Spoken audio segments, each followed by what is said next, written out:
but also you're purifying your heart, your spirit, so that you not be preoccupied with anything other than Allah, not with anything.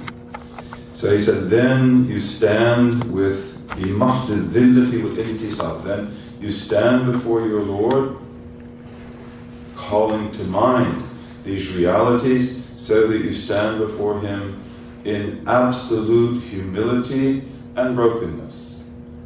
And we said before about brokenness, this means that we put our reliance completely on God, and we don't see any self-sufficiency in ourselves. We don't regard ourselves as being able to perform this prayer properly unless God intervenes, unless He helps us in every part of it. So we have this brokenness, لِهَيْبَةِ الْمَلِكِ الْقَحَارِ, before the awesomeness, the awesome power of the King, God who possesses everything, every atom, every human being. Al-Qahhar, the compeller, who compels creation to go the way that He has ordained. وَعِزَّةِ الْعَزِيزِ al-Jabbar, and before the glory of God, the triumphant in His glory, and the Jabbar, the compeller, also the one who mends the hearts. فَيَخْدَعُ لِسُلْطَانِ الْجَلَالِ. So you submit yourself to the power of God's majesty. يُلَاحِظُ مَعْشُوقَ الْجَمَالِ. So the majesty of God are those aspects of God that make Him worthy of fear. And whoever does not fear God does not know God. These are the attributes of His absolute majesty. Lord of the heavens and the earth, Al-Kabir. He is the great, and the great is the one that no one can approach and be great. That as you approach God in any context, when you address yourself to Him, and especially on the Day of Judgment, He is the Kabir and I am the Saghir. I am the insignificant. I am the small. And all creation is that way with regard to Him. Okay, so this is Jalal, and Jalal makes us broken.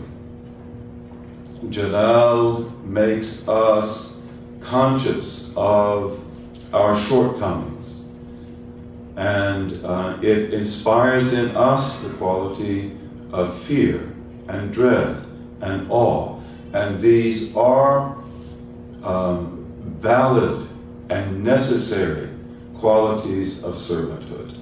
If you do not fear God, you do not know God. And then he says, but at the same time, يُلَاحِظُ مَعْشُوقَ الْجَمَالِ.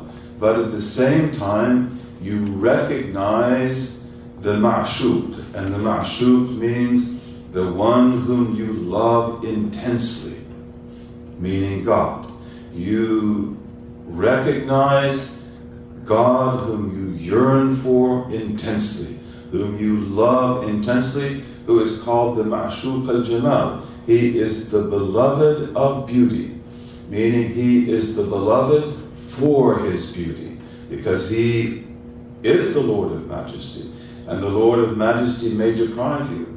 We have beautiful eyes, we have eyes that can see, we have ears that can hear, we have hearts that can understand. God in His majesty can take that all away, so that the eyes don't see, they become dark. So that the ears don't hear, they become deaf. So that the tongue cannot speak, it becomes dumb. Allah gives and He takes away. In giving, He shows you beauty. In taking away, He shows you majesty. He does whatever He wills. And in relating to God, as believers who believe in His oneness, then we must prepare ourselves to be conscious of God and to relate to Him in all of His manifestations. كُلَّ يَوْمٍ هُوَ فِي شَأْنٍ. Every day or every moment. At every moment, God is doing something utterly new, utterly unique. So there are times of great beauty when the world flourishes and when everything goes well and there's peace and there's well-being and people are happy and families prosper. And then there are times of darkness and hardship, when there is war and pestilence and tribulation and people are refugees and no one has anything. That this is the way it is. Allah put us here to test us. And these are the implications of His names in creation. That His names of beauty, like the provider, the giver, the most merciful, the compassionate, these are names that draw us close to Him. And we love God because of His beauty. But we must also love Him because of His majesty. And we must know Him in His majesty. And that is one of the highest forms of worship. To be able to be close to God and to have, if you like, communion with Him, discourse with Him, and to be His servant, even when He tests you, even when He takes from you the things that are so important, the things that you love. Okay, so then we begin by being filled with the spirit of Jalal, of His majesty, and therefore we're broken, we are humble, and we are ready to pray as we should pray. Okay, but then we also don't fail to recognize that God is the one whom we love, or whom we should love. He should be our preoccupation by virtue of his beauty. And as it said, you walk with two sandals, the sandal of fear and the sandal of hope. So you walk with the sandal of the awareness of God's majesty, and you walk with the sandal of the awareness of His beauty, and in that is His perfection. وَيَتَضَرَّعُ بِالدُّعَاءِ وَالْإِبْتِهَالِ. And we try to draw close to Him. We call upon Him, by making supplication and ibtihal and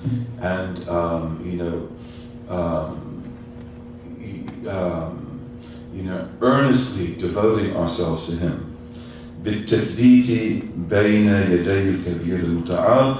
And the ibtihal, we devote ourselves totally to Him so that He will make us firm in the presence before Al-Kabir, God who is the great. And as we said before, the name great, it is one of those names that always implies mutuality.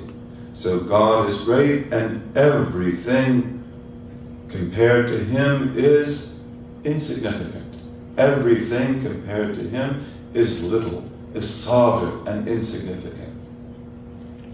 And He is the exalted in glory. ثُمَّ يَقُولُ. And then we say, Allahu Akbar.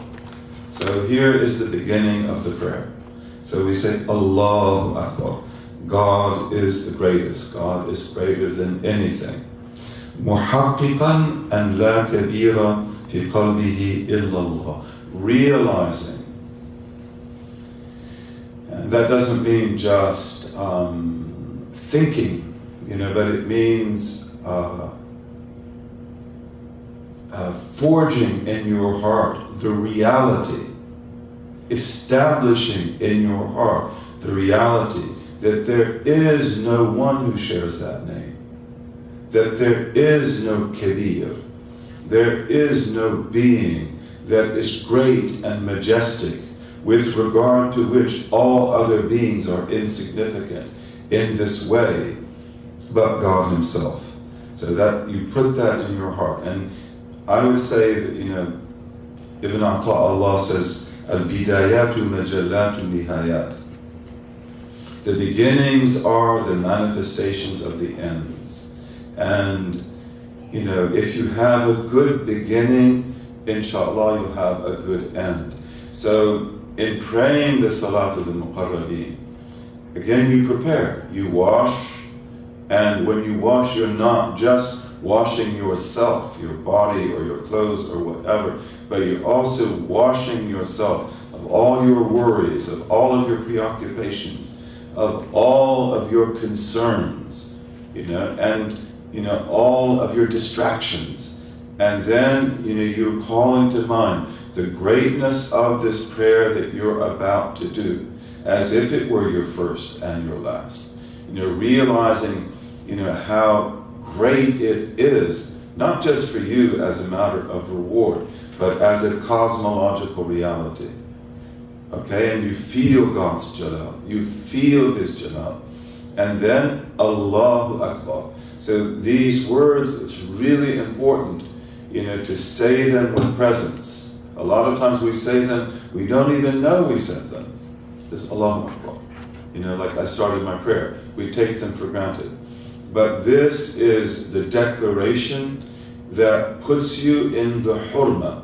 It puts you in the sanctity of the prayer. And we want to go into the prayer being as fully conscious as we can possibly be of what those words mean. And then asking Allah, by His grace, to make the words efficacious, to make the words work for us. So that I say that Allahu Akbar, and there is nothing else I can think of now. That this is my prayer. I'm in the presence of the Lord. This is the closest that I can ever be to Him. I am far away from Him. He is closer to me than my jugular vein. So you say that, realizing, and again, stopping to think about this. Don't just rush through your prayer. Allahu Akbar. What did I just say? So think about this. And as we said before, everything you do, the fact that you stand in prayer, the fact that you make that prayer, the fact that you do any act of worship, the fact that you do dhikr, this is a reflection of the shuhud that God has given you in your heart. That in your heart, God has given you a witness of Himself. This witnessing of God goes back to your very beginning, when Allah took you forth from the loins of our father Adam, and He made us bear witness because He manifested Himself to us on the plains of Arafat, where we go for pilgrimage. Alastu bi rabbikum. So this filled your being with shuhud. This filled your being with eternal witness of your Lord. And this is the root of your identity. And then you have shuhud throughout your life. Allah is always sending you spiritual inspiration. You are witnessing your Lord, but usually you're not conscious of that. It's subconscious, it's unconscious, but it is there in your heart, even though you may not be aware of it, because otherwise you would not stand to pray. Otherwise you would not make dhikr. There is no outward dhikr, there is no outward worship, except that it comes from an inward shuhud, as Ibn Ata'Allah tells us, and fikr, and thought. So you've got to think in the prayer. You want your prayer to be shuhud. It comes from shuhud. You already have that water of the unseen in you. You've already got that river flowing through you, even though you're not aware of it. But the fact that you're a believer, the fact that you dress the way you dress, that you come here to learn, that you eat the halal, that you avoid the haram, that you live the life of a believer the best that you can. This shows you have shuhud. Otherwise you wouldn't do it. And it shows also that you have fikr, that you think. But again, in prayer, you want to call this to mind. Get this shuhud. Get this witnessing. Talk to yourself. Speak to yourself. Remind yourself, what am I doing here? Wake up. Make yourself wake up. And then think, reflect on this. I said Allahu Akbar. Before you say anything else, what does this mean? Like, Allah, remove from me everything but you. Remove from me my thoughts about my family, my work, my problems, everything. Get this out of my heart. The Prophet told us, sallallahu alaihi wasallam, that God says, the heavens and earth cannot contain me, but the heart of my believing servant can contain me. And this is the greatest secret about you. And this is why you were created. And this is why Al-Habib Al-Hasan ibn Salih will refer to you in your prayer as a representative of existence before God. That's the way you should think of yourself. You're not just any other person. When you stand before your Lord, it's as if you are the only one who exists. He created you. And in creating you, it's as if you were the only thing created. Because again, He is Al-Kabir. Nothing, with regard to God, nothing can be compared to Him. All the plurality of all the things that exist, all the multiplicity of everything in creation. How many billion human beings are there? And how many generations have been before you and me?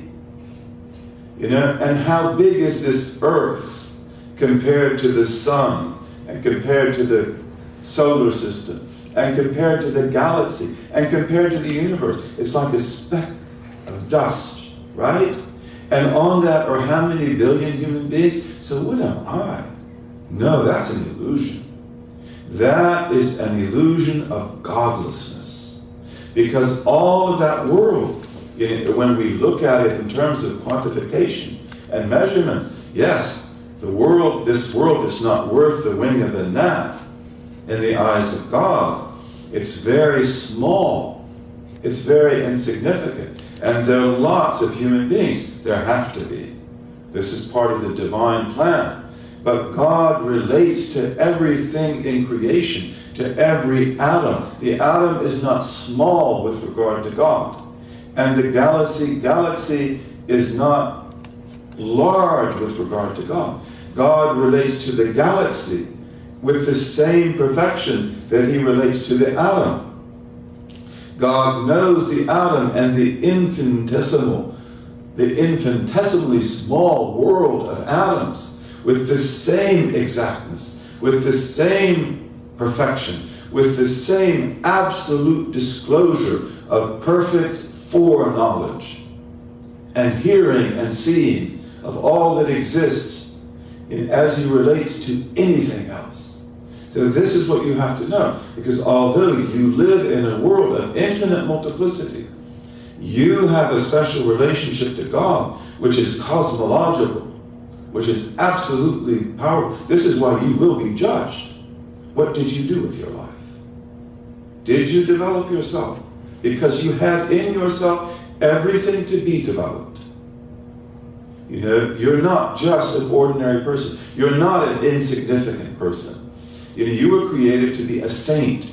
You were created to have the heart that could contain God, in which you can have the throne of the most merciful. You were created to be illuminated. You were created to be a representative of existence before God when you pray. This is you. And don't think, no, this is other people. This is not me.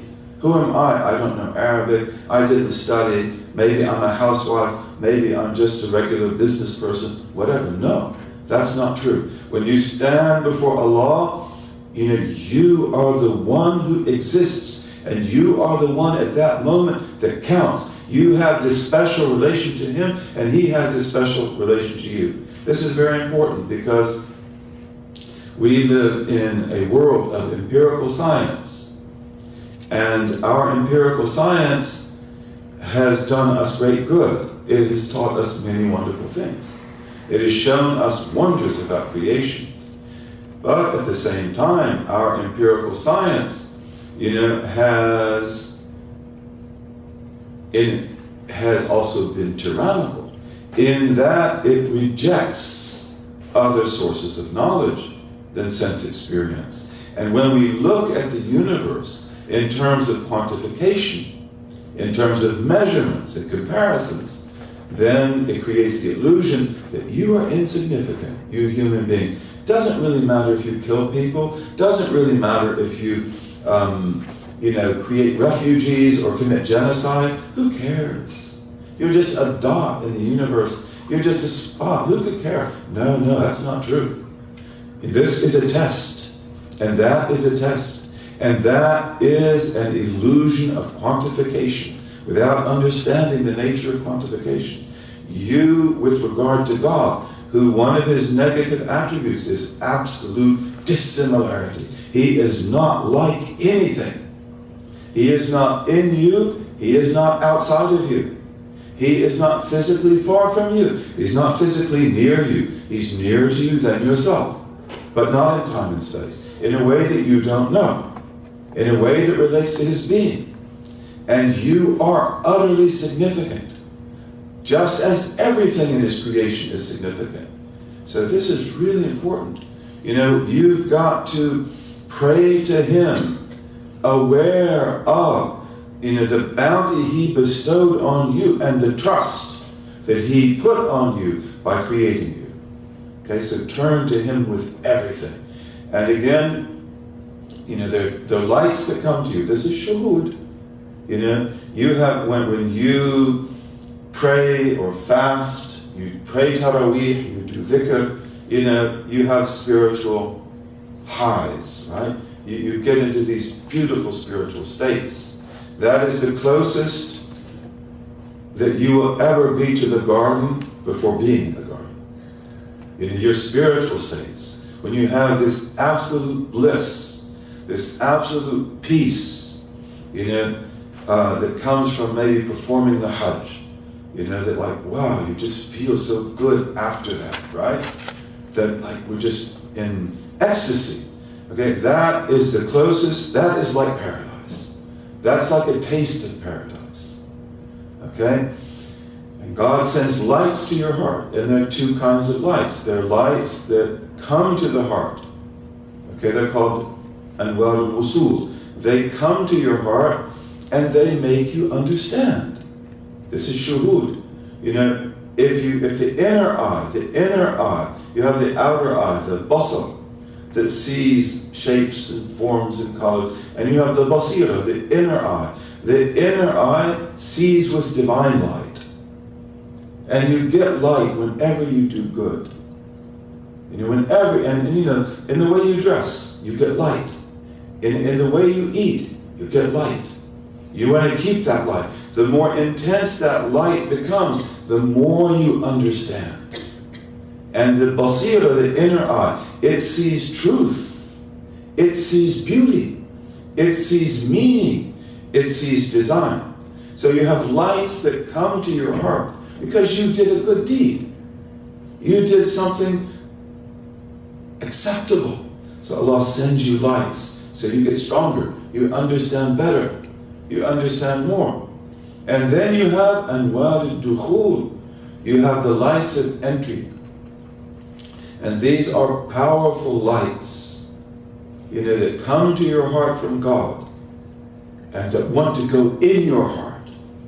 They want to be in your heart. They want to fill your heart. But they cannot go into your heart if there's anything else there. Your heart has got to be empty. And this doesn't mean that the people you love in your heart, like your spouse or your children, your mother, your father, your brothers and your sisters, it doesn't mean that they're not in your heart. But that's like a metaphor. But it means that that in your heart, my heart is for God. My heart is for Allah Azza wa Jal. And I've gotten everything out of my heart other than that. I don't care anymore about this particular make of car. We need to have this kind of car. We need to have a new car, because our neighbor's got one.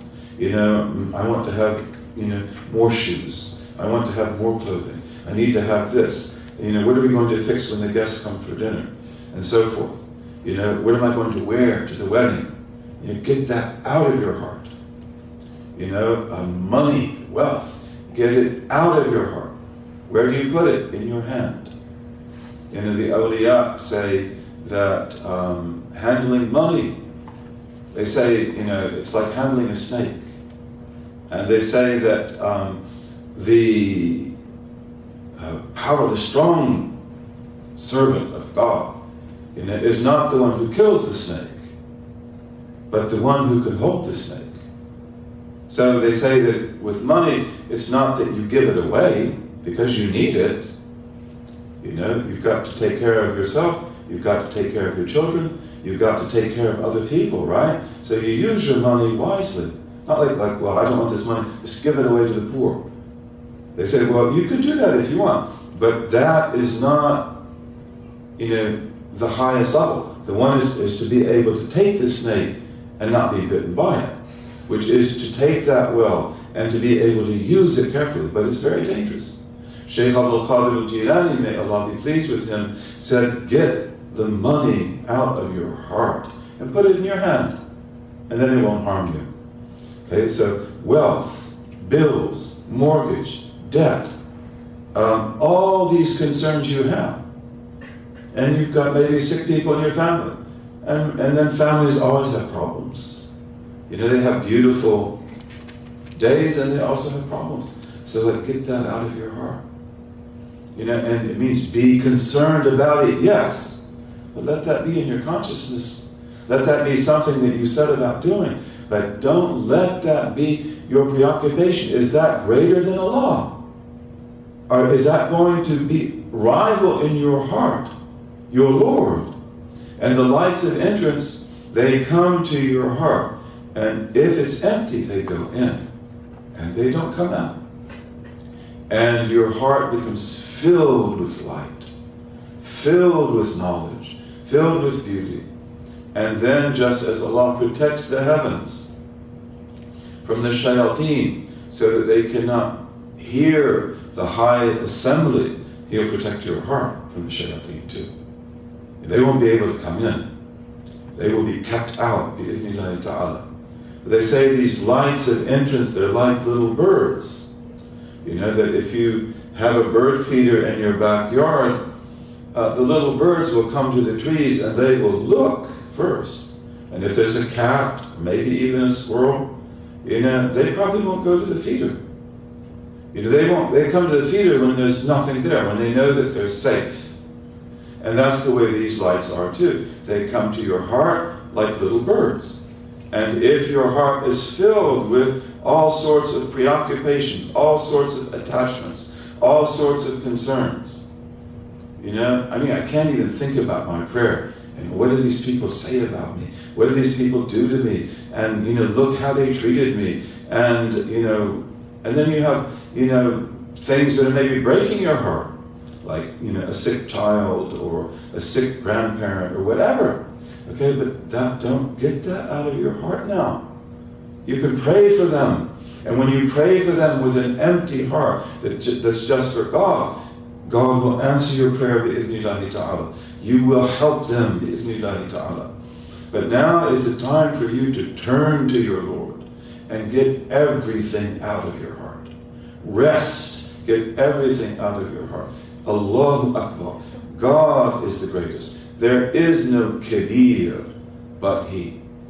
Okay, there's nothing else that deserves my attention now. There's nothing else to look at. There's nothing else to be preoccupied with. فَيَطْرَحُ جَمِيعَ مَا سِوَاهُ. So you throw out everything other than God. ابْتِغَاءً رِضَاهُ. Earnestly seeking His contentment, that God will be pleased with you. إِذْ هُوَ رَبُّ كُلِّ شَيْءٍ. Because He, as you know, is the Lord of everything. وَمَوْلَاهُ. And its protector, its guardian. So you know that, right? We know it in our minds, but now know it in your heart. You know, call this to mind.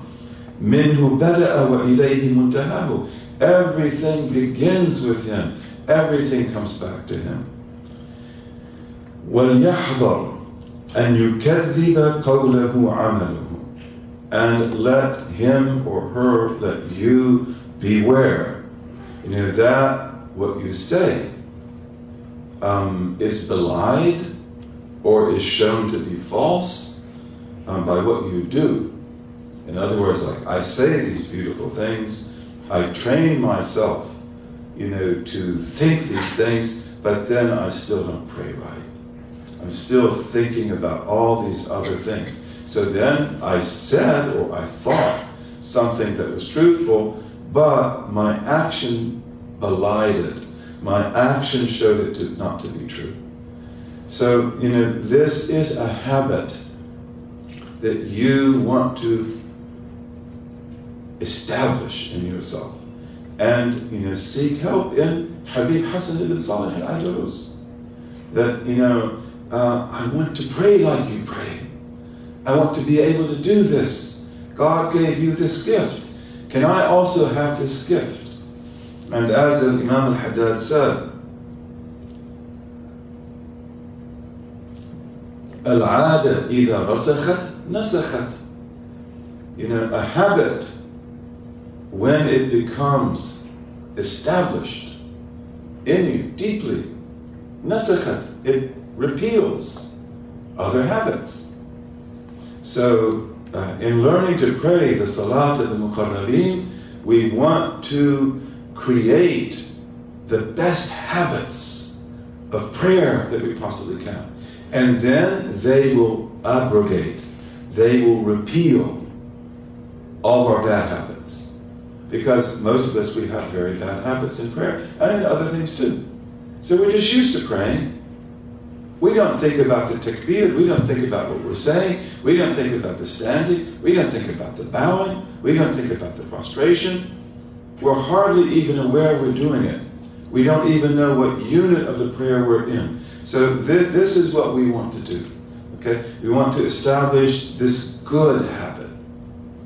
And the good habit gets rid of the bad habits. And this is what we want to do with our lives and everything.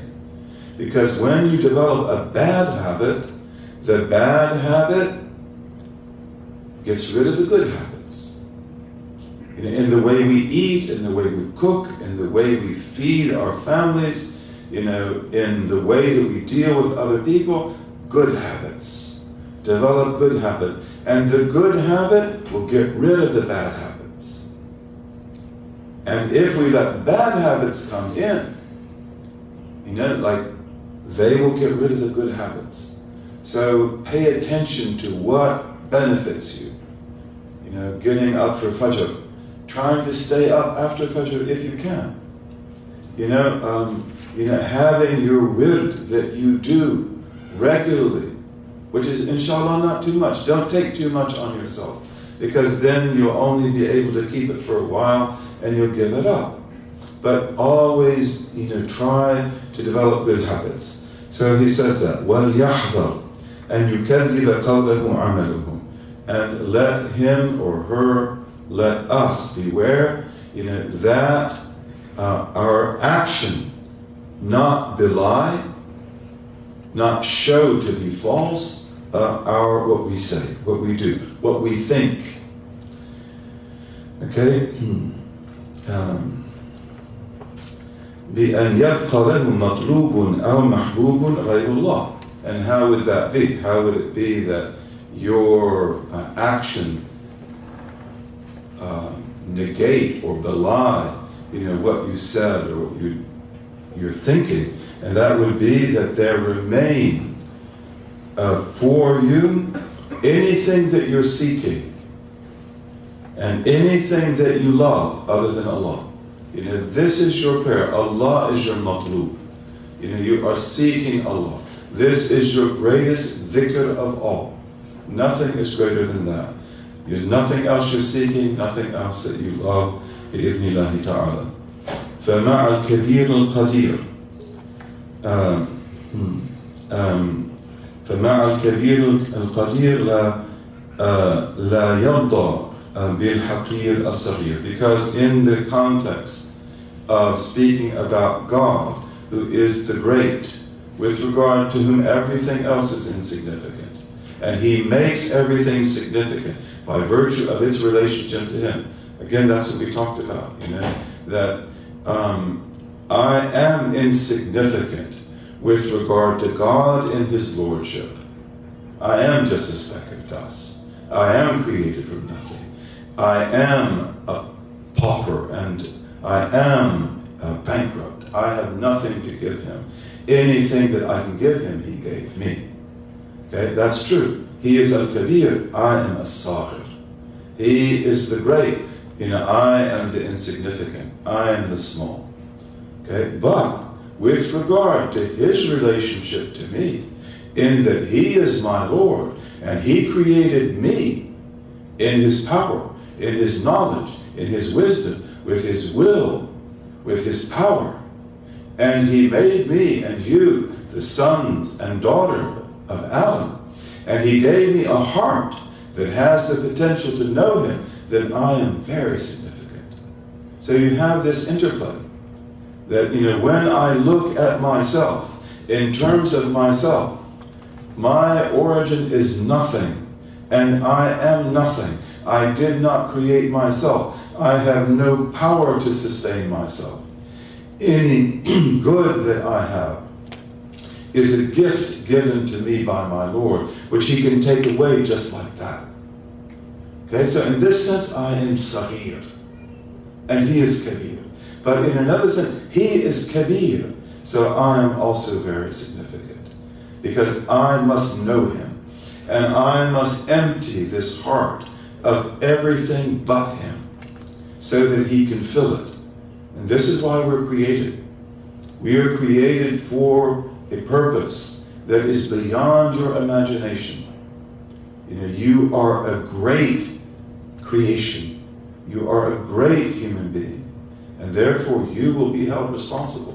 What did you do with your life? What did you do with every moment of your life?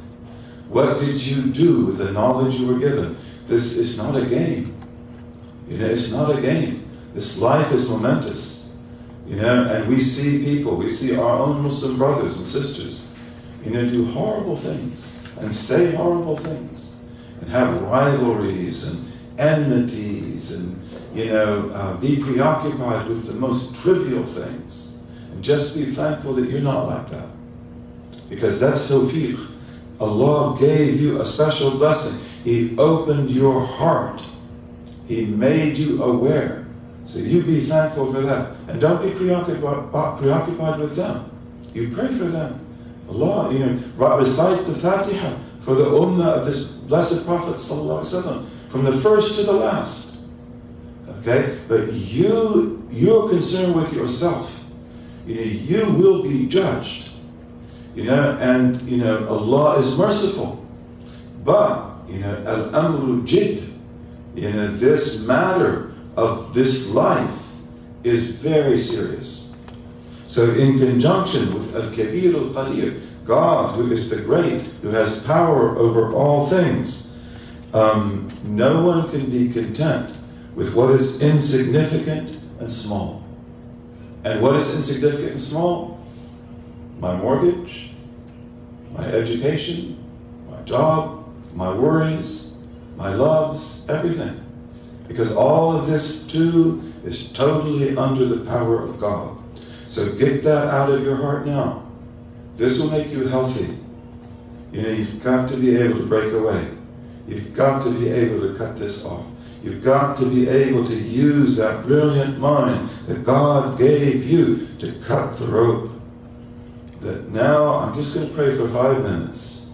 But in these 5 minutes, I am going to cut myself off from everything else and turn to my Lord. And if you can do that, subhanAllah, that is a gift for you and creation.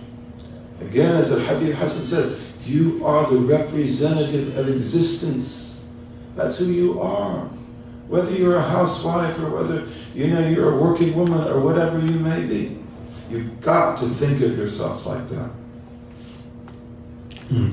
And then he says, فَيَرْمِي جَمِيعَ الْهُمُومِ. So you should throw all of your worries behind your back. وَيَشْهَدْ قِيَامَهُ بِكُلِّ مَعْلُومٍ. And you should witness, God's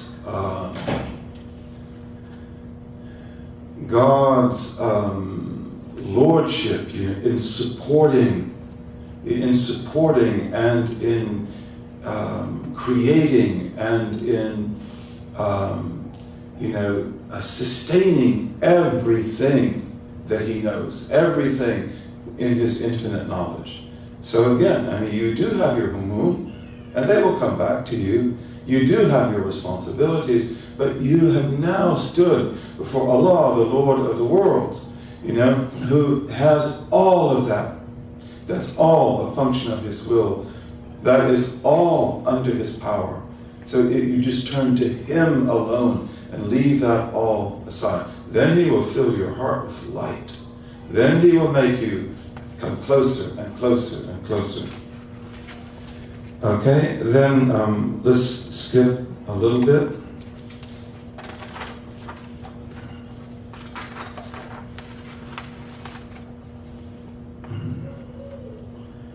Okay. Do Hanafis say Bismillahir Rahmanir Rahim in the prayer? Okay, good. All right. That's what I thought. Do they say A'udhu Billahi Minash Shaitanir Rajeem?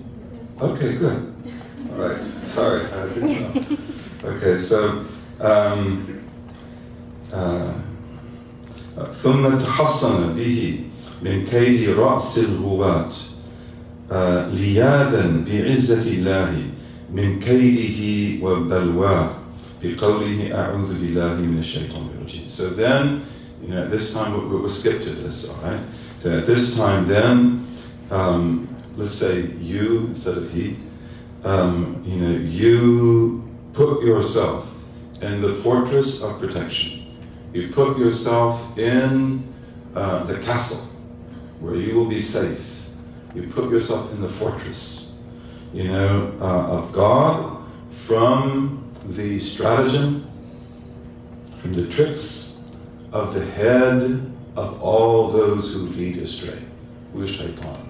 Many things lead astray, right? You are tested by 4 great enemies. You're tested by shaitan, Satan, and Satan is a being who was created to test you. And he is the manifestation of error and of misguidance. And misguidance is stamped on his name. And he is damned, and he will be punished, an eternal punishment, in the depths of the fire. Yet, strangely, given the nature of his being, he is like a religious fanatic, in that he will never let you go. And he never let your mother go, he never let your father go, he will never let your children go, he never let your grandparents go. And it's not just that he doesn't like you. And it's not just that he doesn't think, haven't you done enough? How many people have you led astray? That's not his nature. Because in his leading people astray, he is like a religious fanatic. And he is impelled by hasad, by envy, and by the desire to destroy. But this is his nature. So he will never let you go. This is his type of worship. And he was a fanatic before he fell, and he's a fanatic after he fell. Satan, before he fell, was with the angels, even though he's a spirit. And he was called the great knower of God, the Arif, and he was called the Zahid, the ascetic, and he was called the Abid, the great worshipper. And he worshipped God for thousands of years. And he made tawaf around the throne, and he gave admonition to the angels. And he had a beautiful name in every heaven, because his reality was not known. His reality was not known to him. His reality was not known to the angels. It was known to God. And then when Adam is created, creation becomes full. Creation becomes complete. And that's because Adam alayhi salam is the full embodiment of the light of the Prophet Muhammad sallallahu alaihi wasallam. Although that light had been there from the beginning. When Jabir ibn Abd-Allah, the blessed companion, was a little boy, because he's one of the young companions. Ibn Abbas was only 12 when the Prophet died, sallallahu alaihi wasallam. Ibn Abbas knew the Prophet as a little boy. And Jabir that way too. And so Jabir, he asked the Prophet the question of a little boy. What was the first thing God created? He says, what was it? Because he's a little boy, he wants to know. The great Sahaba, like Abu Bakr and Umar, they wouldn't ask that question. He's a little boy. He says, what was the first thing God created? And he said, Nur al-Nabiyyika ya Jabir. It was the light of your Prophet, Jabir. And then that's a beautiful hadith. And it is an authentic hadith. It has transmissions, especially in Musannif ibn Abi Shayba, in the manuscript. For some reason, it didn't get in the printed book. This is a big problem, because there are certain people, certain groups that often have influence in the printing of books today. So you have to be careful. The books, even Bukhari and Muslim, they don't necessarily have in them everything, because there are hadith in there which certain people don't like. And this, but in Musannaf ibn Abdul-Razak, it has a sahih transmission. The light of your Prophet. And that light is there in all things. It's there in the heavens, the earth, the stars. And then its greatest manifestation is in the birth of the Prophet sallallahu alaihi wasallam. And the greatest moment, in the symphony of creation, is when the Blessed Prophet, in the ascension, meets his Lord. Sirr al-Khalwati al-Ilahiyya. He is the secret of the private meeting with God.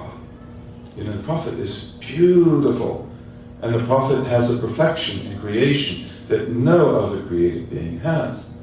And creation works in amazing ways. But when Adam is created, then now, the wisdom of God in creation is being fulfilled, and reality takes on new dimensions.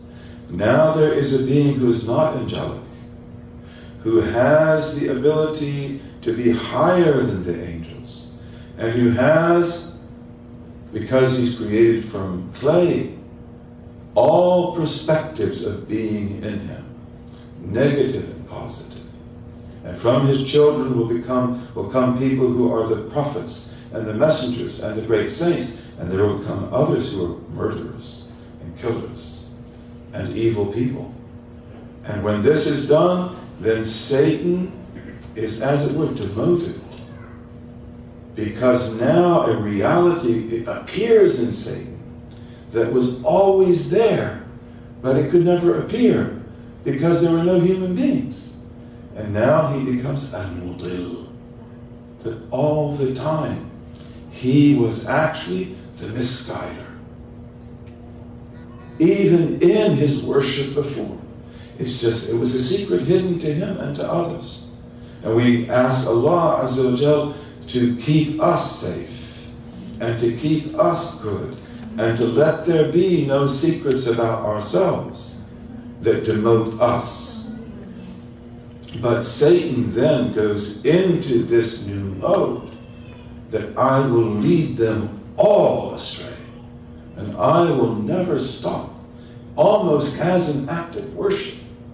Just as I worshipped you for thousands of years, never stopping. And I did everything right outwardly, but not inwardly. Then I will lead every single one of them astray. I will not sleep. I will not rest. So this is Satan. He is your enemy.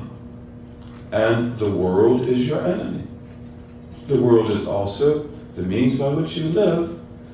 You have to work, you have to do things, you have obligations, right? But the world, get it out of your heart. Put it in your hand. Your money, your debts, all these concerns you have, family problems, get them out of your heart. Put them in your hand. And pray to Allah. And do the best you can do. Get counsel. Get help. Okay, and human beings, and nas, other people, we need each other. We help each other. We cooperate with each other. We complement each other. I can't do but very little. What I can do is just in a little area. But, look at, you have people that know how to set up this, how to do these cameras, how to put this online, how to organize events, how to fund them, how to make money and to help other people. I don't know how to do that. So we need each other, and we have to cooperate with each other. We have to work with each other. We have to be a single hand. Okay, and it takes two hands to wash each other, right? But people are also your big test, because they have expectations of you. And a lot of times you have to fulfill their expectations. But what if their expectations are not right? Would you be able to stand before them if they blamed you? What if they backbite you? What if they speak evil of you? What if they go against you? Will you have the strength to stand your ground? Because that is a test that almost always comes. Who are you devoted to? Who is your Lord? Who is your Lord? And this is right, I will take this stand. And maybe you lose a lot of friends. Maybe they weren't really your friends after all. Okay? But people are a test, and the greatest test of all is the nafs, the ego. The ego, which is stronger than 70 Satans. Right? It is stronger than 70 Satans. And the ego is very difficult. It's like the bride of darkness. And your ego, your nafs, it will grow, inshallah, it will grow, it will transform. We don't kill it, we don't get rid of it. We don't mortify the flesh. You have to work with it intelligently and gracefully so it can grow. But it is always a problem. And Satan manifests himself to you in 99 different ways, according to the 99 names, the 99 foundational names. No matter where you are, no matter what you do, no matter how good you may be, Satan has a new disguise. And he will approach you. He came through the back door last time, now this time he comes through the window. He came through the front door last time, now he comes through the back door. He came to you in pride one time, now he comes to you broken. Okay, he knows he has ways, but the nafs is 70 times more dangerous. And we strive against ourselves. We fast the fast of Ramadan. MashaAllah, that gives you tremendous power over your nafs. You've got to be able to say no to the nafs. Who is your Lord? The Lord is the one who commands. The Lord is the one who says, do this, don't do that.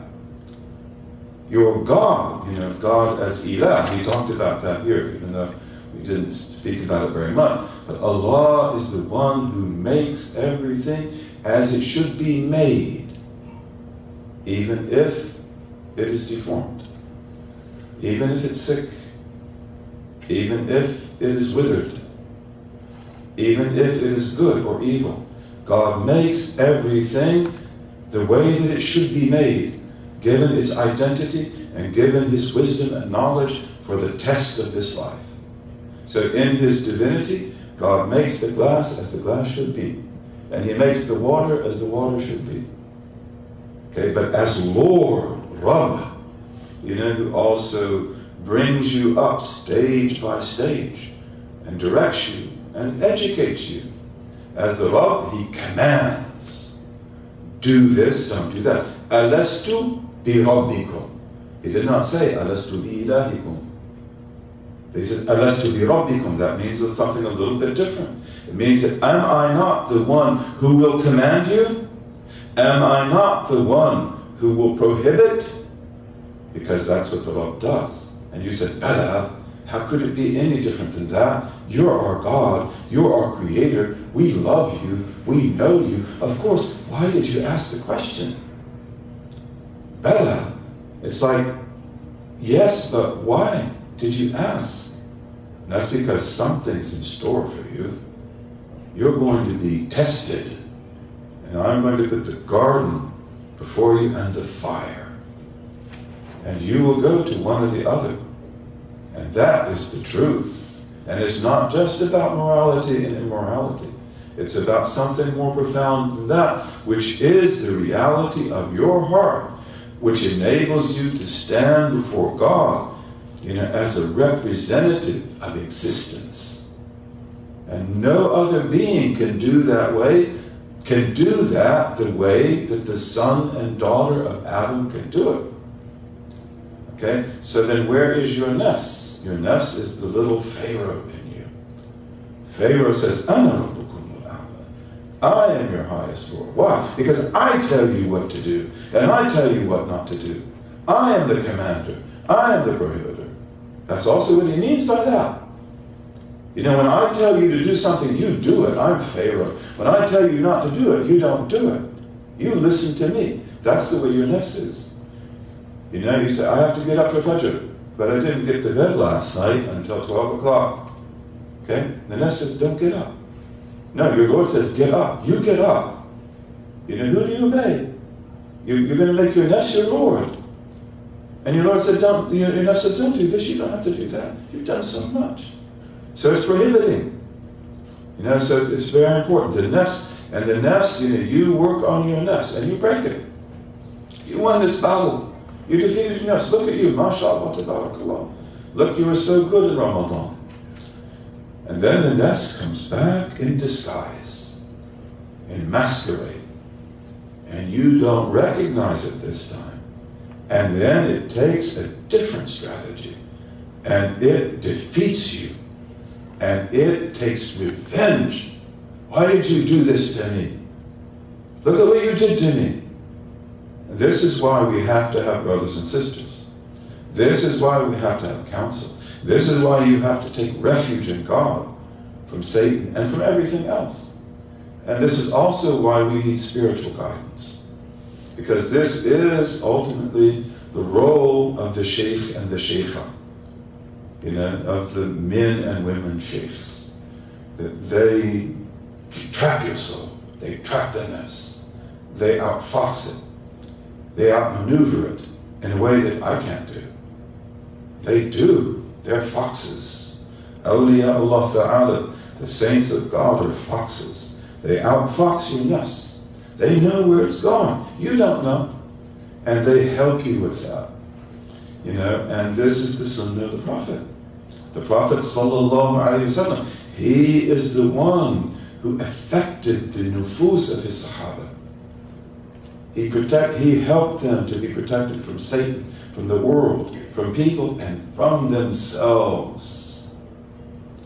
And he purified them. And one of the greatest signs, of his tremendous success, sallallahu alaihi wasallam, is Hadith Jibreel, which we've talked about before. The beautiful Hadith of Gabriel, which you all know. When Gabriel comes in the form of a man wearing brilliant white clothes with his black hair, no sign of travel on him, no one knows who he is. Medina is a little village. Everybody knows everybody else. They would know this man if he was from Medina. He's not from Medina. And he had to travel to get here. But there's no sign. He's not hot, he's not sweaty, he's not dusty, he doesn't have to take a bath. He's radiant, he's beautiful. And he comes and he sits down before the Prophet to ask questions and to teach the Sahaba, which shows the Sahaba are now worthy of the visit of Gabriel, who had visited the Prophet ﷺ 21 years before. This is maybe 2 years before the Prophet's death. This is what our muhaddiths say about that hadith. It comes right towards the end. And it shows us the status of the Sahaba, that they are now worthy of the visit of Gabriel himself. the teacher of our Prophet, that he will teach them directly. But this shows that their selves, their egos, are completely where they ought to be. They can see Gabriel, they can hear him. They don't know who it is until they're told. They think it's a human being. He comes in human form. So then he says after that, you say, A'udhu billahi minash shaitanir rajim. I seek refuge in God from Satan, the rejected, the cursed, And again, think about what you say. Think about what you said. وكذلك نوي الاستعاذة من جميع الأغيار والخواطر النفسانية والحظوظ الشهوانية. So here he's saying, please keep this in mind. He said, and also intend when you say this, I seek refuge in Satan, the outcast. I seek refuge in Satan, the outcast. That also I am seeking refuge in that from everything other than God. Al-Aghyar, from everything other than God. Good and bad. Good and bad. So you're seeking knowledge. You're memorizing the Quran. You're learning tajweed, mashallah. You also seek refuge from that. Because I don't want that to go to my head. That now I'm better than all the other sisters because I know tajweed. They don't know tajweed. I've memorized Quran. How much have you memorized? Oh, I've memorized how many juz? You didn't memorize any. See? So every act of worship that we do, may it be just for you, God, the Lord of the worlds, not for me. That's the ego. That's the ego. The ego loves, you're going to go memorize Quran. You think your nafs doesn't like that? Of course, at first I say, don't do that. We don't have time for that. You're too busy. Once you start to do it, say, good for you. Good for you. What a great thing you did. I'm going to be a hafiz now. And I can tell everybody I'm a hafiz. And then when we go in Ramadan, they'll have to make me the imam, and I'll be the imam. And everybody will think that I am somebody. So that's the nafs. So you seek refuge in that. Seek refuge in everything. Throw the world behind your back. Get it out of your heart. Let the little birds come in to your heart, the birds of light, and find nothing there. Bi-idhnillahi ta'ala. Fill it with the light of God. Wal khawatir. And thoughts. Meaning here, the thoughts that occur to us, not the thoughts that we think. Because thinking is one thing, that thinking, I'm going to think about this, and that leads to this, and that leads to this, and that leads to this. And again, thinking is essential to your spiritual elevation. Shuhud and fikr, right? You have the witnessing of God in your heart, and then you have also reflection, thinking. Think about yourself. Think about your life. Think about what is important. That's not khawatir. Khawatir are the things that occur to you that you weren't thinking about. All of a sudden, what happened to me? Why am I thinking about, what I'm going to do next month? And why I'm thinking about what so-and-so said about me? Why am I thinking about something somebody said yesterday? Okay, these are khawatir. These are thoughts that just happen. They just occur. And sometimes they're good. Imam Abu Hanifa, may Allah be pleased with him, he's very beautiful. Imam Abu Hanifa is a very beautiful man. He was a beautiful man. He's a Persian. He's a Persian noble. He's a descendant of Persian nobility. He's very handsome. He was very intelligent, very humorous also. But this man came to him. He said, I lost my money. He said, I had all this money and I buried it somewhere to protect it.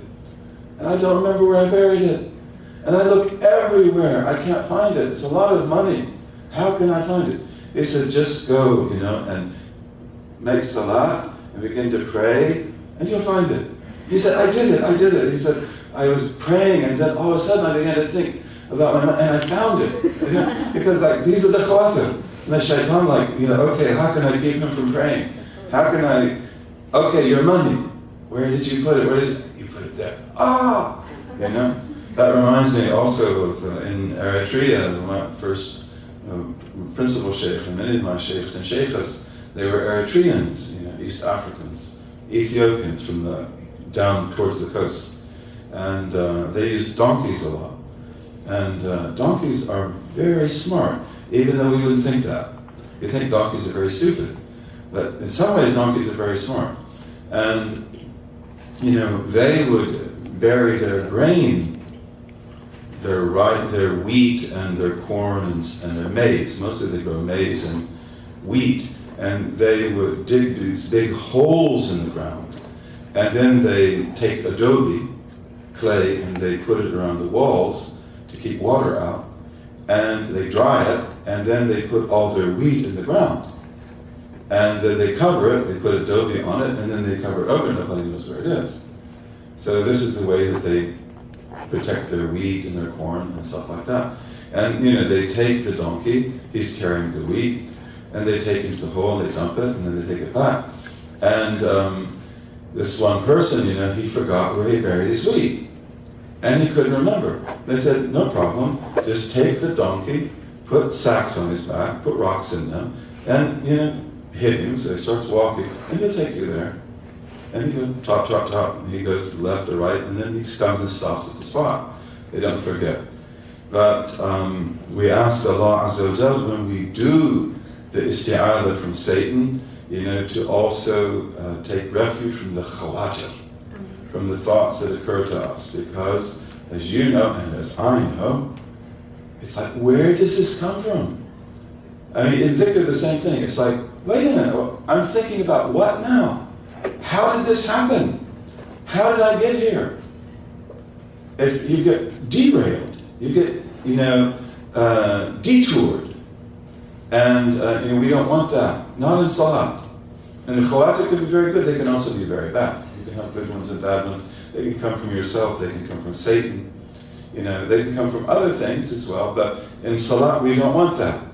In salat, we want to have just Allah Azza wa Jal and just what we are reciting, just what we are saying. We want to be totally in this dhikr. Okay, so you also seek refuge from the khawatir, although he says an-nafsaniyah. He says the khawatir that comes from the nafs. And probably that qualifies what I was just saying, because there are also khawatir that come from angels, and there's khawatir that comes from Allah too. So you don't want any of the khawatir that come from shaitan and come from the nafs. That's probably closer to what he meant by that. And then he says, وَالْحُظُوظ الشَّهْوَانِيَّةِ, and gratifications. Hadh. So we have three things, which are problematic. We have shahwa. Shahwa is appetite. And usually when we talk about shahwa in a negative way, we mean blameworthy appetite. Appetite, for things that are not right. Okay, because also you have shahwa that is not blameworthy. And that's an important part of a normal and fulfilled life. So there are times you're hungry, you want to eat. If you're thirsty, you want to drink. But we don't want any shahwa, that is blameworthy.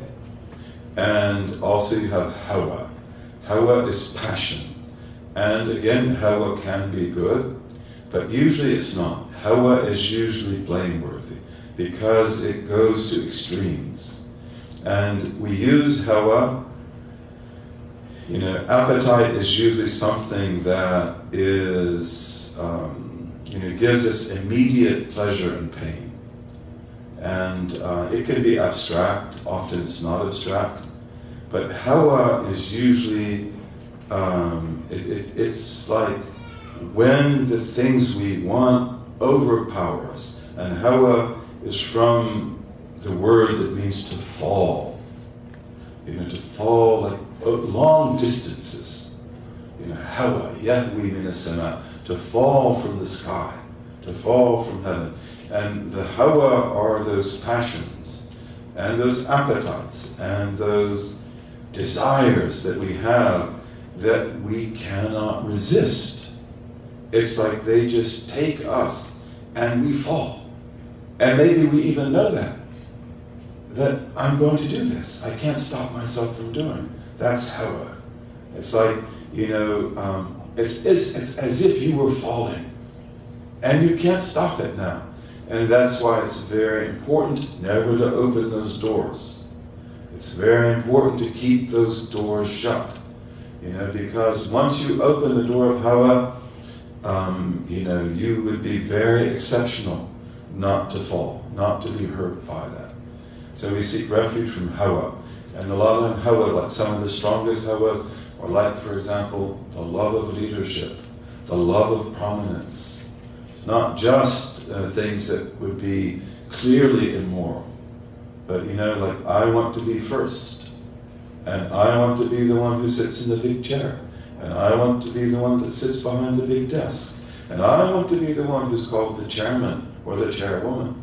I want to be the one who's the president. I want to be the one that people look up to. I want to be the one who gets up and speaks after salah, puts on the microphone. Everybody looks at me. They don't know my name, but they know I'm special. Okay, this is really hard to get out of the heart. And they say that the last thing that is removed from the hearts of the awliya is the love of leadership. And people fight over that. If I can't be the head of this mosque, then I will destroy this mosque. I'll take you to court. I will take you may make people look at your tax accounts and everything. I should have been the head of the mosque. How did you dare? And this is a big problem for us in our community. It's a big problem for human beings in general. But like Muslims, we get a big allotment of this, so that it's like, you get certain brothers and sisters in positions of authority, they will hold on to them to the day they die. They'll never step down. It's like, some of the mosques in some cities, it's like, the people on the board are like, their grandfathers and great-grandfathers. And it's like, they've got a lot of young people. Couldn't you get somebody up here who's 30 years old now? Who belongs to the new generation? They're not going to overthrow you, right?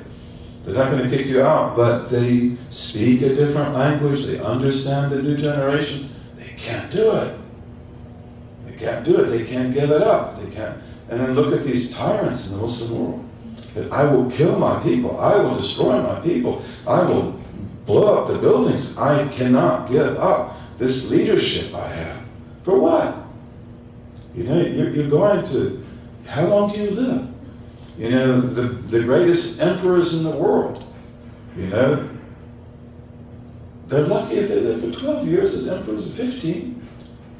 There's some that have long reign, but usually, Catherine the Great of Russia, all her gold everywhere in palaces. How long was she the emperor? I don't think it's more than 12 years. You really got taken to the cleaners. What does she get out of that now? She's buried next to her husband, whom she killed. I was in Russia last year, and we got to visit the Romanovs, and wow, talk about people who love gold. They put it everywhere. But Catherine the Great is buried right next to Peter III, whom she killed. Like, what kind of company is that? So we seek refuge, from, al-hudud al-shahwaniyya. So these are also, then we have hadh. Hadh means your portion, your allotment. And I think a good translation of it is gratification. Because usually hadh is permissible, your hudud. So you have a nice coat, and you can have another one. That's a hadh, that's gratification.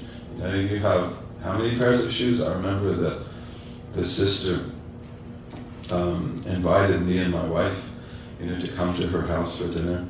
And she said, there'll just be a few people here. Me and so-and-so, so-and-so. And then I opened the door and it's like, well, she must have brought all the city. There's so many shoes. And we stepped over the shoes, and there are just a few people there. They were all her shoes. it's like she has a pair of shoes for every day of the year. You know, Allah bless her, but that's a health.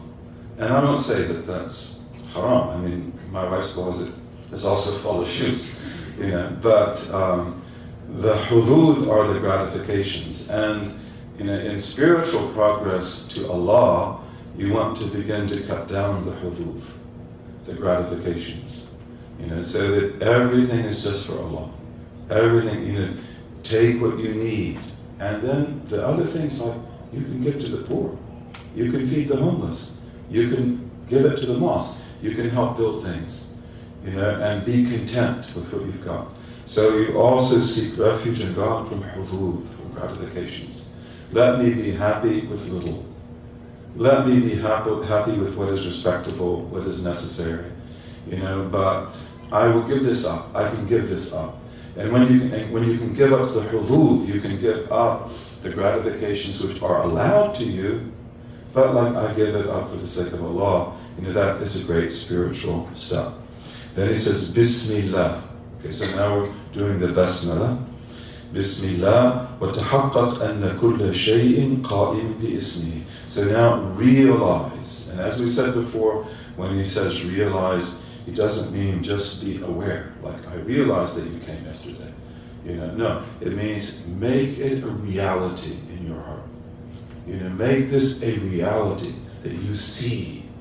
So realize, make it a reality in your heart that everything that exists by virtue of His name.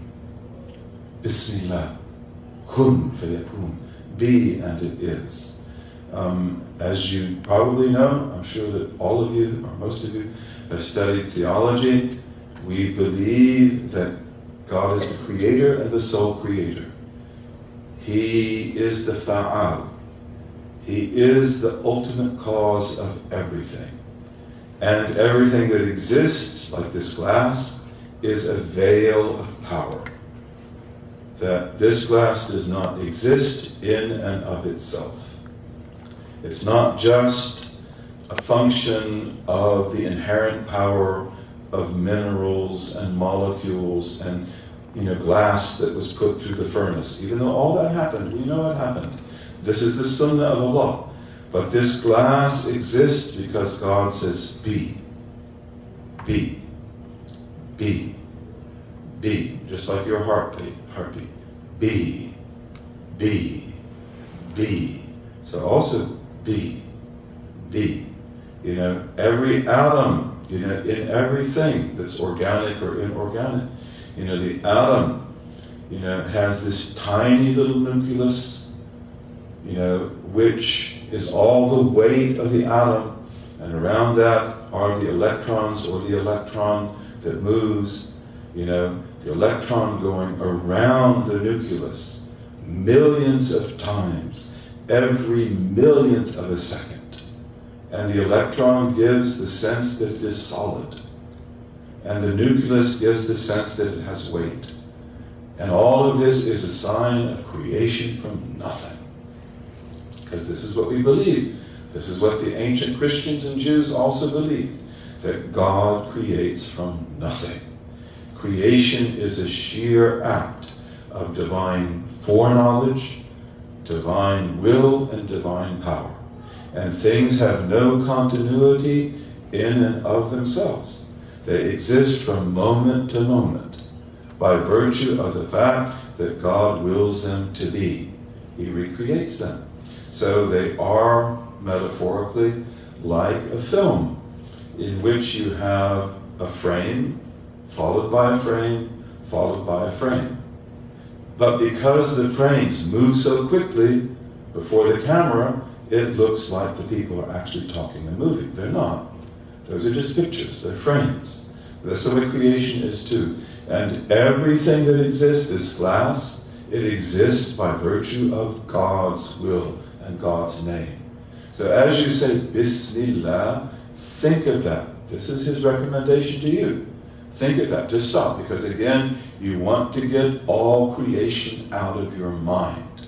You want to get all things out of your mind. So all those things, the money, the worries, the people, the problems, everything, they're like that too. God created them. They exist from moment to moment sheerly by the power of God. So Bismillah. Think of that when you say it. Bismillah. Okay? So everything exists. It is established. Qa'im is standing. It's existing by virtue of His name. Mahutun bi'ilmihi.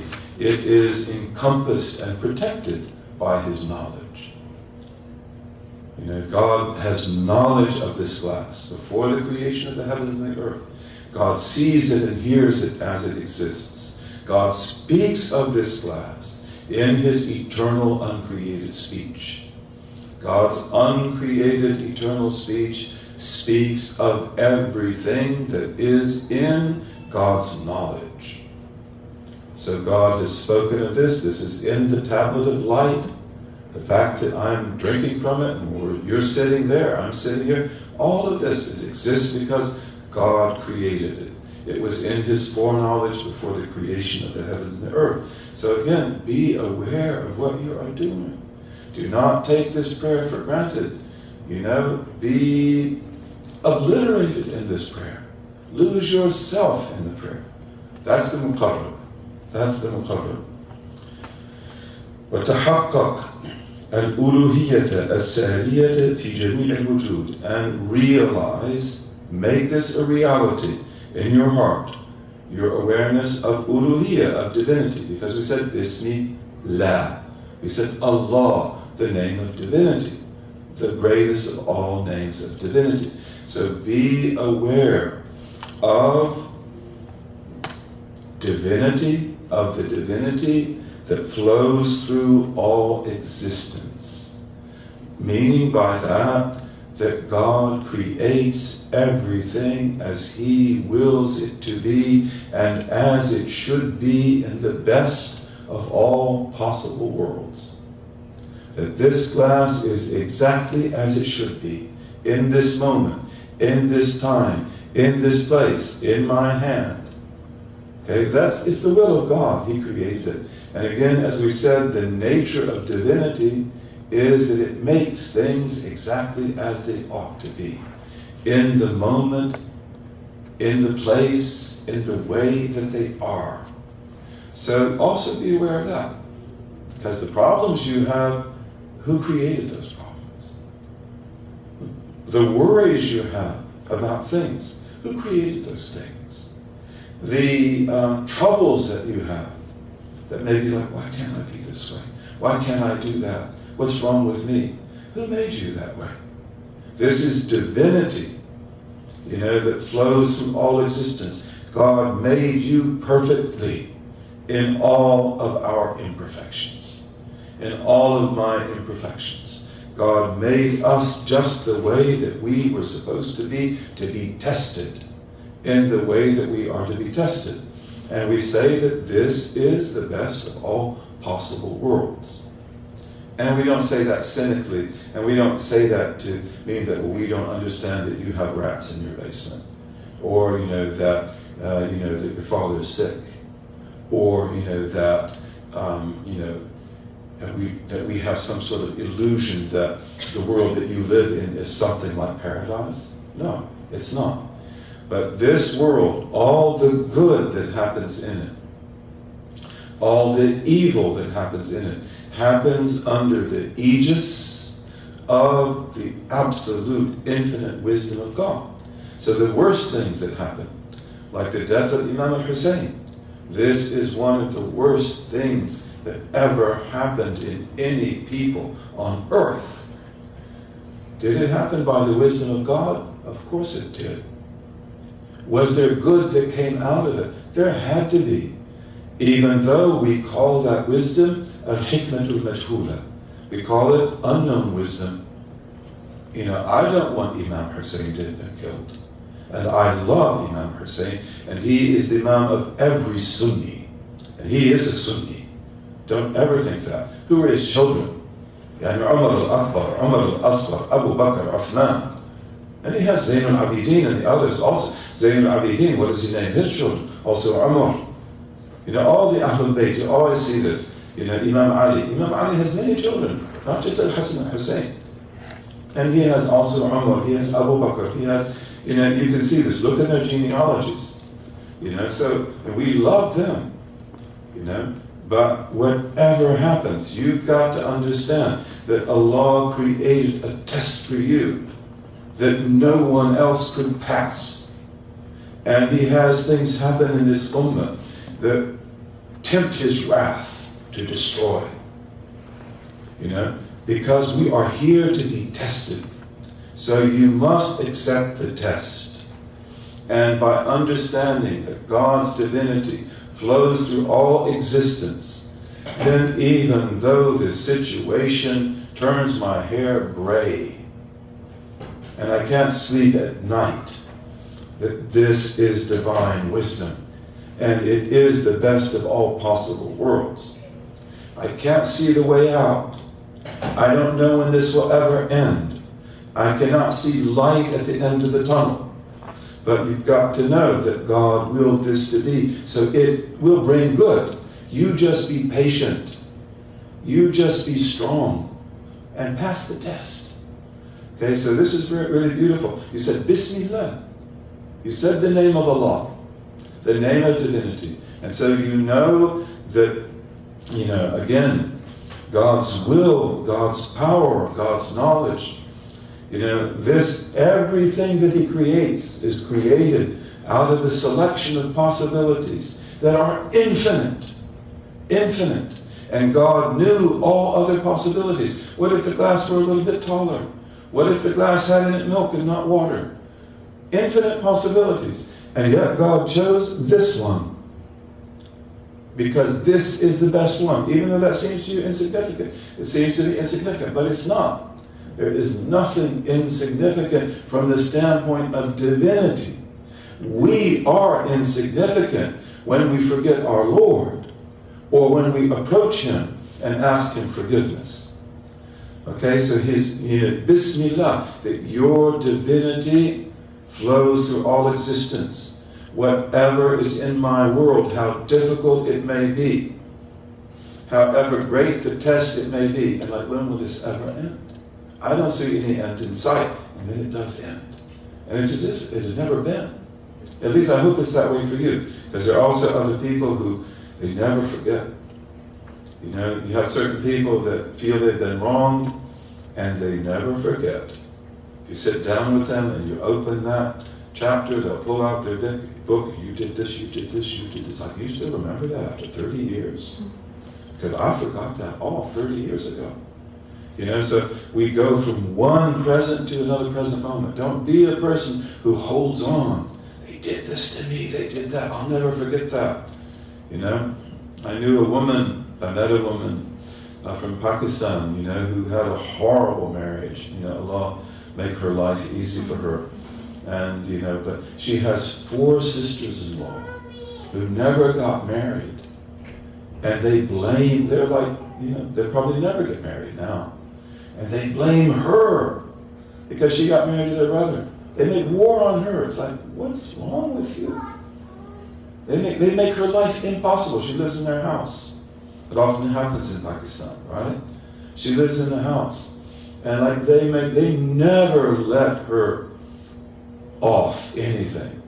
And her great crime is that she married her brother and they never got married. It's like, do you pray? And probably they don't, from what she said. But, it's like if you pray that, look, okay, you didn't get married. That's really sad. That's really sad. And you probably never get married. And that's really sad. But God's divinity flows through all existence. You've got to accept it. And now turn to your Lord.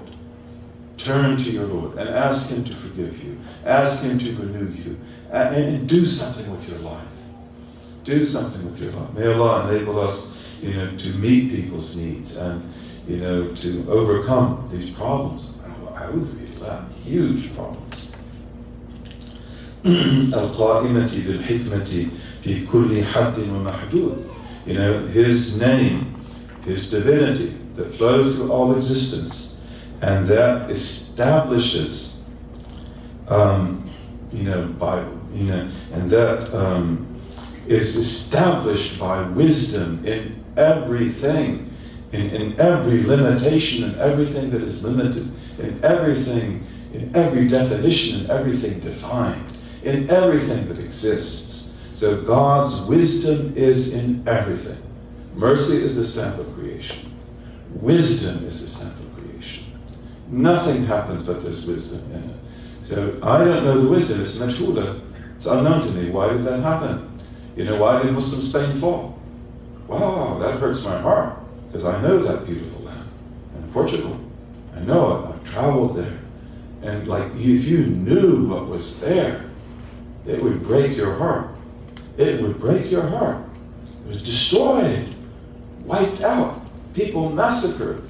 And then the majority Muslim population that remained after that, after 1615, it's like, you're not Moriscos anymore. We banished 2 million Moriscos. They're all gone. No, they're not gone. The vast majority of the people are still Moriscos. You have no legal existence in this land anymore. As Moriscos, you're Spanish, even though you're not. You're converts who were forced to convert. And you can see it. This brother came to me who took shahada in Ramadan, and I knew he was a Palestinian. He looks 100% Palestinian. He's Spanish.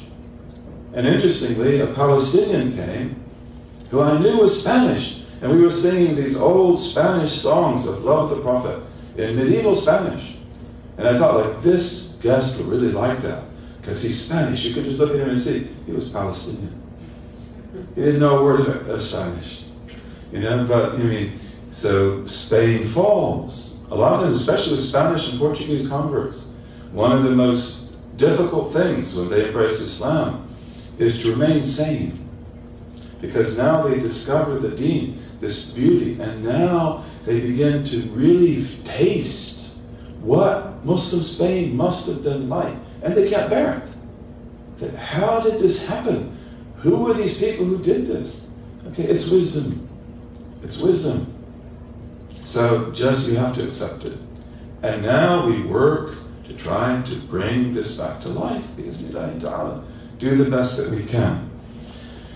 Okay, but in everything, وَفِي كُلِّ مُقَرَّبٍ وَمَبْعُودٍ, and in everything that is brought near to God, like you, and in everything that's put at a distance, like the people who don't pray, the people who don't know God, they're mab'ud, they are put at a distance. Okay? فَإِذَا قُلْتَ الرَّحْمَنِ الرَّحِيمِ, so when you say Ar-Rahman Ar-Rahim, Bismillah Ar-Rahman Ar-Rahim, the most gracious, the most merciful, فَاشْهَدْ رَحْمَتُهُ الْوَاسِعَةَ لِجَمِيعِ الْوُجُودِ. So now witness. Don't pray so fast. Stop and think. What did you just say? If you knew these words of the Fatiha, they would suffice you forever. Everything in the Quran is in the Fatiha. All of the knowledge of God, infinite knowledge, is in the Fatiha. And it's said that all of that is in the Basmala. And all of that is in the Ba. And all of that's in the dot under the Ba. But that's the truth. That's the truth. That's the nature of this divine speech. So it has everything in it. May Allah open our hearts. And may He make us people who are worthy of the Quran, and who, may we always recite the Quran and relate to the Quran with complete adab, wash ourselves, control ourselves, give it its right, honor the Mus'haf. Then it will guide you. Because also it is a book that guides and misguides. If I approach it haughty, and if I approach it full of doubts and cynicism, it will show me my doubts and cynicism. Because, that's the way it is. You'll see your own reflection in it. Just as we see our own reflections in each other. The believer is the reflection of the believer. So when you say Ar-Rahman, now you witness, stop and think, and see God's mercy, His all-enveloping, His extensive mercy in all of existence, not just all of creation. Existence is much greater than creation. Existence is huge. Okay, so you see that. So again, it's like, you're seeing God's divinity in all things. You're throwing your worries and your troubles behind your back. But now, and you're seeing that His wisdom is in all things. But now His mercy is in all things. Even in the things you don't like. Even in the things that are the most difficult for you. And mercy is a very special word. When we think of mercy in English, what we are usually thinking of is something like forgiveness. To be merciful, to be forgiving, to be tolerant. But that's not really the main meaning of mercy. The main meaning of mercy is to give the other what they need to flourish and to benefit. And akramakumullah, in Arabic, the womb of the female is from the same root, rahim, the raham, because this is the place where God creates living things. So when He creates in the womb of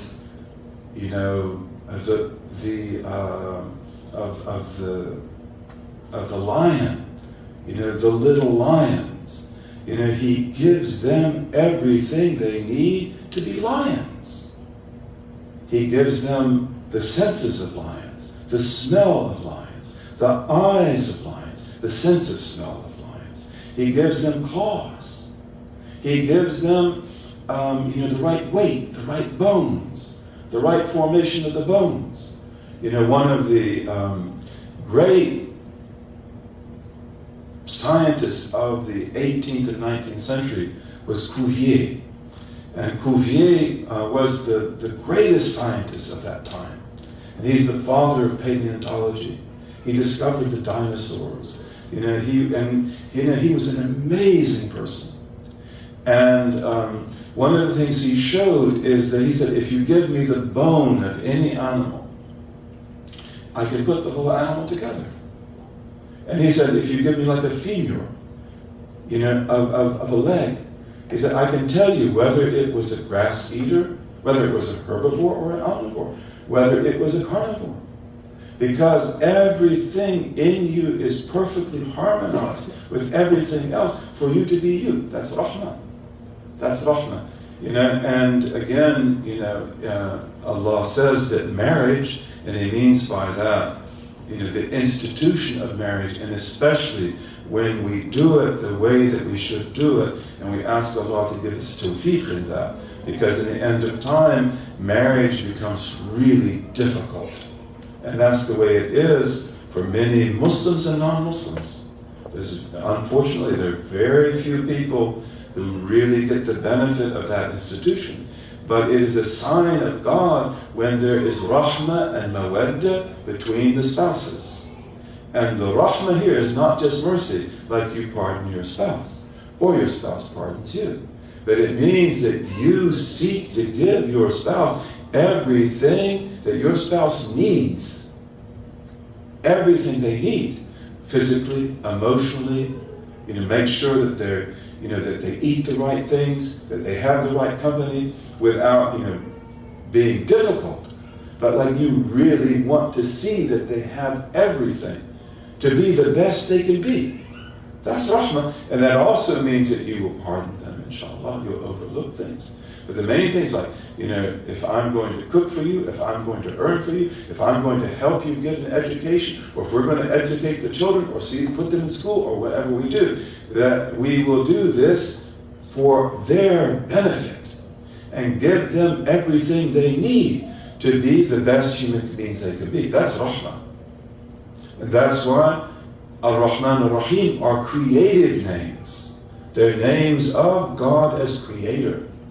Because in His Rahmah, He gave you everything you need to be a human being, and also to be a worshiper of Allah and a knower of Allah. You've got the heart. Just like a swan is born with the inherent ability to swim gracefully and beautifully. You are born, with the inherent knowledge to worship God, and your heart تحقق بشهود معرفته وأحديته. Your heart has already realized the unicity of God, which your mind and my mind can never understand.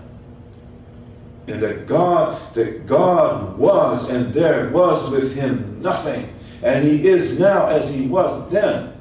Between all creation and the Lord are 70,000 veils of light and darkness, of beauty and of majesty. If any of them rustle, creation would cease to exist. That's ahadiyah. That's ahadiyah. And how can I understand that? Not intellectually.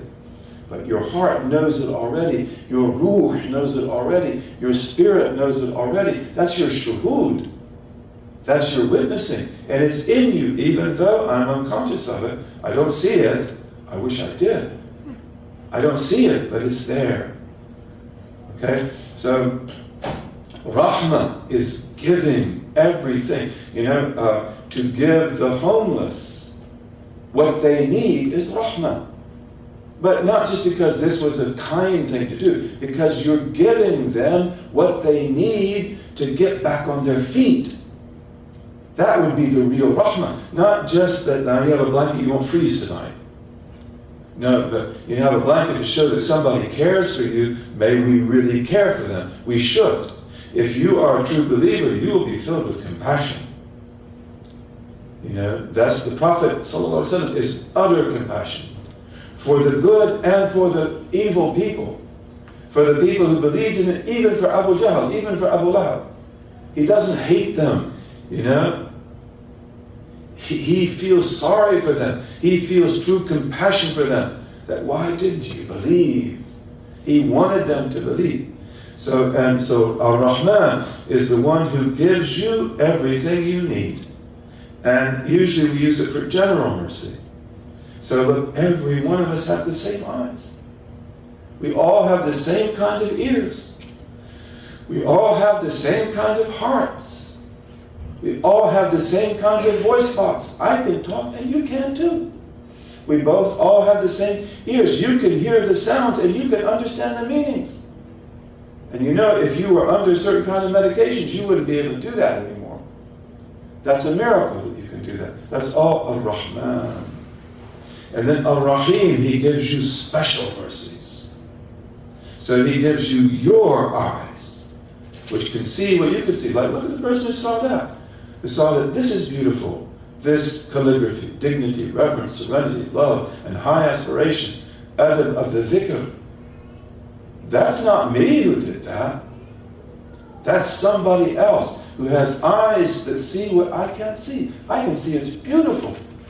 I'm like, wow, look how you did it. And like, really, I have to think about that. And look how you made some big and some smaller. I mean, this is a person who has a special heart. And this is the Rahim. I have the heart too. You have the eyes too. You have the ears too. But this person has special eyes, special heart, special ears. Okay, you have gifts. And the greatest gift is that all of these good things that have been given to you, that they reach fruition. So then he says, Ar-Rahman Ar-Rahim. And we'll end with this. And so you see also Ar-Rahim bil-Imdad. That He is Ar-Rahim in that He gives you these additional things. He keeps on sustaining you. And He gives you the special things that you need. فَقُمْ لِلْحَمْدِ لِلْمَحْمُودِ بِالْقَوْلِ. So then he talks about the hamd. I'm very thankful to Sheikh Shireen that she asked me to teach this. maybe we can finish it in the future. And I'm going to try to learn it and pray for me that I can do it. And it's made my prayers a whole lot better because I do try to do it. May you also do it. And inshallah you'll see, it's beautiful. But seek the blessing, not of your mind, but of this man, of this wali. That by his blessing, may Allah enable us to have this secret. Ameen. So we'll stop now, bi'ithnillahi ta'ala, and we will open the floor to questions. Is that what we do? We can say I don't know whether you want to pray. Yes. We should do that. Thank you. I forgot. So where's my salat al-muqarrabeen after that? So we should do that, right? We make salat and then we have questions. All right. See you.